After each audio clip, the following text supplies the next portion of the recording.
హుజురాబాద్లో ఇంధనం తయారీ plant waste to energy ఏర్పాటుకు వ్యతిరేకంగా సాగుతున్న ఉద్యమం రోజురోజుకు ఉధృతమవుతోంది.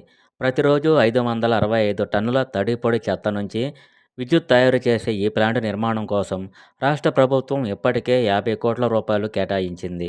హైదరాబాద్లోని జవహర్ నగర్లో నిర్మించిన ఎనర్జీ ప్లాంట్ వల్ల చుట్టుపక్కల ప్రాంతాల్లో భూగర్భ జలాలు కలుషితం కావడమే కాకుండా వాతావరణ కాలుష్యం, వాయు కాలుష్యంతో అనేక మంది శ్వాసకోశ వ్యాధులకు గురవుతున్నట్లు సమాచారం.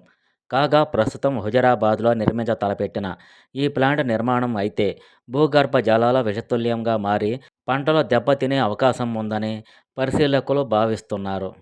కరీంనగర్ జిల్లా హుజూరాబాద్లో ప్రతిపాదించిన డంపింగ్ యార్డ్ ఏర్పాటు వెంటనే ఉపసంహరించుకోవాలని డిమాండ్ చేస్తూ పాడి కౌశిక్ రెడ్డి మరియు జేఏసీ ఆధ్వర్యంలో నిర్వహించిన బంద్ విజయవంతమైంది. హుజూరాబాద్ పట్టణంలోని వ్యాపార, వాణిజ్య రంగాలు స్వచ్ఛందంగా బంద్లో పాల్గొని సంపూర్ణ మద్దతు ప్రకటించాయి. ఈ సందర్భంగా ఎమ్మెల్యే కౌశిక్ రెడ్డి ఆధ్వర్యంలో భారీ బైక్ ర్యాలీ నిర్వహించారు.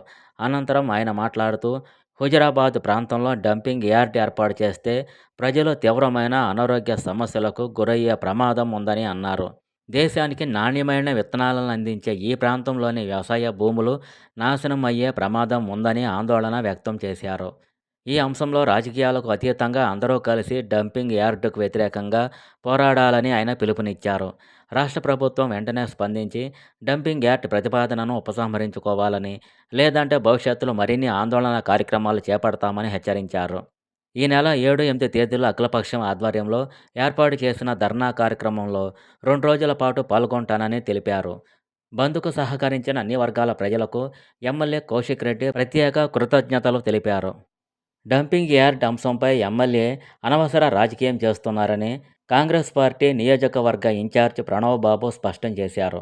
డంపింగ్ యార్డ్ వల్ల ప్రజలకు, రైతులకు ఇబ్బంది కలగకూడదనే ఉద్దేశంతో కాంగ్రెస్ పార్టీ తరఫున తామంతా అఖిలపక్షానికి మద్దతుగా నిలిచామని గుర్తు చేశారు.